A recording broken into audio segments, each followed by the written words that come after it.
ভাই আমি আসছিলাম H2 কোম্পানি থেকে। আমাদের কোম্পানির নতুন কসমিক ডোর আসছে। এই যে এই ডোরগুলো দেখতেছেন না, এই ডোরগুলোর গুণগত মান অনেক ভালো ভাই।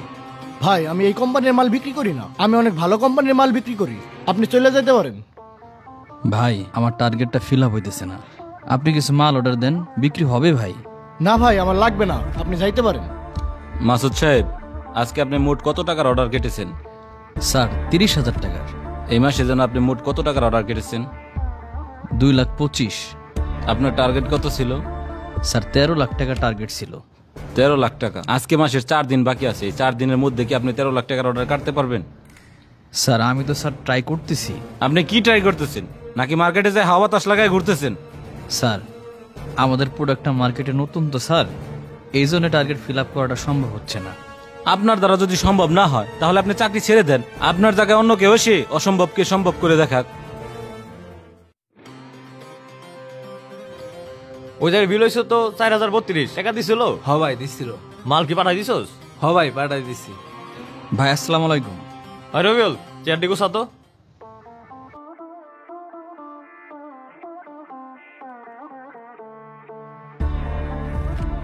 কোথা থেকে আসে এমন লোক? বাইরে বলে না, হিসাব দেখ।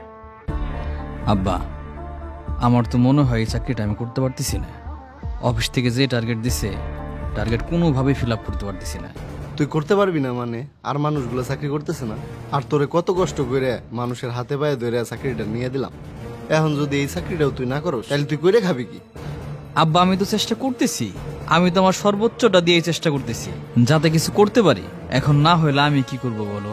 দেখ তুই কি করবি, আমি আর তোরে কিছু করে টরে দিয়ে পারব না, আমার বর্ষা তুই বাদ দিস। আপনি প্রতিদিন এসে একই পেঁচাল পারেন, আপনার আমি আর কতবার বলবো আমার এই মাল লাগবে না ভাই, আপনি যান। ভাই আপনি অল্প কিছু মাল উঠান, আমার বিশ্বাস মাল বিক্রি হবে। আর যদি মাল বিক্রি না হয় সেক্ষেত্রে আপনি মাল রিটার্ন করে দেন, আমার সমস্যা নেই। বুঝতে পারছি, অর্ডার না দিলে আপনি ছাড়বেন না, ঠিক আছে আপনি আমাকে 10 পিস মাল দিন। 10টা নেবেন ভাই? আচ্ছা ঠিক আছে, আমি আপনাকে ডিজাইন দেখাই, দেখেন কোনটা ভালো লাগে। কয়েল পাইপ 35 ইঞ্চি 16টা, বুঝছস? আর টি দিবি একটা, নিপল দিবি 3টে, আর অ্যাঙ্গেল কল একটা। গুছা যা। এই ভাই একটু এখানে এসে বসেন তো। ভাই আমি তো আসছিলাম H2 কোম্পানি থেকে। ভাই আমি জানি জানি। ও আচ্ছা ভাই, ভাই আমরা তো কসমোর ডোর বিক্রি করি ভাই। আমাদের ডোরগুলির ভাই কোয়ালিটি অনেক ভালো, চাইলে ভাই আপনি কিছু অর্ডার দিতে পারেন। ভাই আমি আপনার অর্ডার দিব না, আপনারা ডাকলাম হলো একটা কারণে। আপনি প্রতিদিন এসে আমাদের দোকানে দাঁড়ায় থাকেন, এটা দেখতে আমার ভালো লাগে না ভাই। আপনি আর আমার দোকানে আইসেন না। ভাই প্রতিদিন আসবো না কি করব ভাই, এটা তো আমার কাজ ভাই, আমার আসতে হবেই। আর ভাই আমার এই প্রোডাক্টটা নতুন তো, আপনাদের মার্কেটে নতুন ঢুকছে, আমরা ওইভাবে মার্কেটটা ধরতে পারি নাই। আর আপনি একজন বড় দোকানদার ভাই, আপনি যদি কিছু অর্ডার দিতেন তাহলে এই মার্কেটে আমাদের প্রোডাক্টগুলি চলতো ভাই। না ভাই, আমি আপনাকে কোম্পানির মালই নিব না, আপনাকে কোম্পানির বিজনেস পলিসি ভালো না। কেন ভাই, আমার কোম্পানির বিজনেস পলিসির ভিতরে কি সমস্যা ভাই? অন্যান্য কোম্পানি তো অনেক সুযোগ সুবিধা দেয়, আপনাকে কোম্পানিতে কোনো সুযোগ সুবিধা নাই। আপনাকে মাল নিতে আগে টাকা দেওয়া লাগে, এইভাবে তো ভাই আমি ব্যবসা করুম না। আমি আগে মাল বেচুম, তারপর আপনাকে টাকা দেবো। আর আপনারা ডিলার করে দেন এক রেট, দোকানদার করে দেন আরেক রেট। এইভাবে তো আমরা ব্যবসা করে টিকে থাকতে পারবো না ডিলার করে সামনে। আচ্ছা ভাই, আপনি যা বললেন আমি তো বুঝলাম ভাই, আমি এই ব্যাপার নিয়ে একটু ভাবি, কালকে আবার আপনার দোকান আসি ভাই। স্যার আমার মার্কেটে যে দোকানটা সব থেকে বড় ভাই A to Z সেন্টার, উনি স্যার আমাদের কাছ থেকে প্রোডাক্টটা নিতে চায়, কিন্তু স্যার ওনার দুটো শর্ত আছে। কি শর্ত? স্যার তার শর্ত হচ্ছে উনি আমাদের কাছ থেকে ক্রেডিটে মাল চাচ্ছে, উনি মালটা সেল করে তারপর আমাদের টাকা দিবে। আর একটা হচ্ছে স্যার আমরা ডিলারদেরকে যে রেটে মালটা দিই ওনাকেও সেই রেটেই মালটা দিতে হবে। দেখেন মাসুদ সাহেব, আমাদের কোম্পানিতে ক্রেডিটে মাল দেওয়ার কোনো পলিসি নাই। এইটা যদি আপনি রিস্ক নেন তাহলে আমি মালটা দিতে পারবো, আর যদি আপনি টাকা উঠাইতে ব্যর্থ হন তাহলে আপনার স্যালারি থেকে কর্তন করা হবে। আচ্ছা ঠিক আছে স্যার। আচ্ছা ভাই সমস্যা নাই, আপনি যেমনি যেমনি বলছেন আপনারে ওইভাবে ওইভাবে মাল দেবো ভাই। আপনি এখন আমাদের ইয়ে আছে, ডিজাইন আছে, ক্যাটালগ আছে, দেখেন।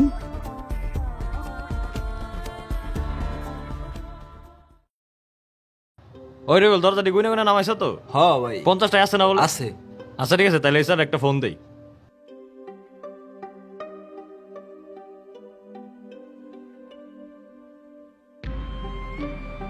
ফোন তো ধরে না রে ভাই আমার এই ওষুধগুলি দেন তো ভাই একটু।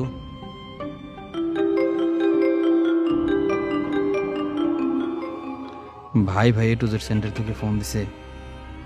ভাই তো মনে হয় দরজা সেল করতে পারে নাই। ফোন ধরলেই তো মনে হয় মাল রিটার্ন করার কথা বললেন। না থাক, এই সময় ফোন ধরার দরকার নেই। ভাই আমার ওষুধগুলি দেন একটু ভাই। বন্ধু কি অবস্থা তোর? আসতে কইলে হঠাৎ। আর বন্ধু বলিস না, আমার অবস্থাটা খুব একটা ভালো না। আব্বা হঠাৎ করে অসুস্থ হয়ে বলল, তার হসপিটালে ভর্তি করতে হয়েছে।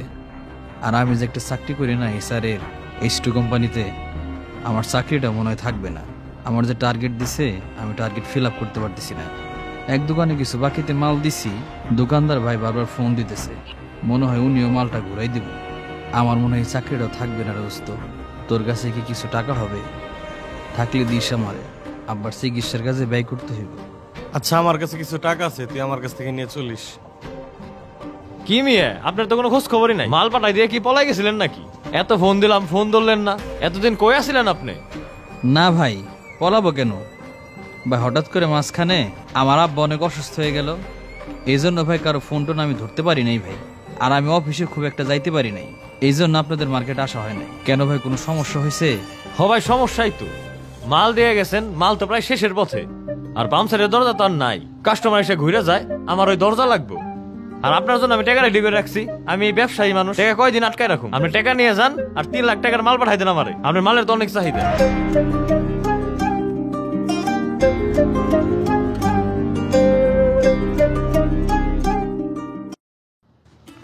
আরে রায়হান ভাই, অনেক ব্যস্ত নাকি? আরে মাসুদ ভাই বসেন, ঠান্ডা নাই দিছি। ওই আনিস, মাসুদ ভাই আইছে, ঠান্ডা নাকি তো? আচ্ছা ভাই। ভাই আপনার তো এখন দেখাই পাওয়া যায় না, দোকানে আসতে চান না?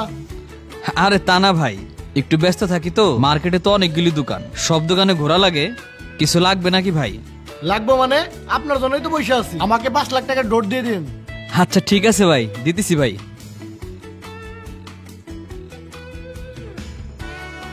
হ্যালো লিটন ভাই। হ্যাঁ আসি ভাই, আলহামদুলিল্লাহ ভালো ভাই। আমি মার্কেটে আছি ভাই, আসতেছি। আচ্ছা আচ্ছা আচ্ছা ঠিক আছে ভাই। আর ভাই বললেন না ভাই, মার্কেটে অনেক প্রেসার আছে, সবাই ফোন দেয়। বুঝতে পারছি, আমি এই ঠান্ডা রানাইতেছি, ঠান্ডাটা খান আর আমি ক্যাশগুলো নিয়ে আসছি। আচ্ছা ঠিক আছে ভাই। আপনি আসার আগ পর্যন্ত এখন পর্যন্ত কোনো মার্কেটে আমাদের এসআর আমাদের কসমিক ডোরকে এত ফেমাস করতে পারেনি। আপনি আসার পর আমাদের কসমিক ডোর অধিক জনপ্রিয়তা লাভ করেছে। আপনার পারফরমেন্সে কোম্পানি অনেক খুশি হয়েছে, এই জন্য আপনাকে প্রমোশন দিয়েছে এবং নেক্সট মান্থ থেকে নবাবগঞ্জ দোহার থানায় আপনাকে এরিয়া ম্যানেজার হিসেবে নিয়োগ দেওয়া হয়েছে। Congratulation mister Masud Rana. আব্বা আমার তো প্রমোশন হয়েছে। কি কস রে তুই? হ আব্বা। আলহামদুলিল্লাহ। হ আব্বা, আমার পোস্টিং তো হয়েছে দোহার নবাবগঞ্জে। আমি জানতাম বাবা তুই একদিন না একদিন সফল হবি।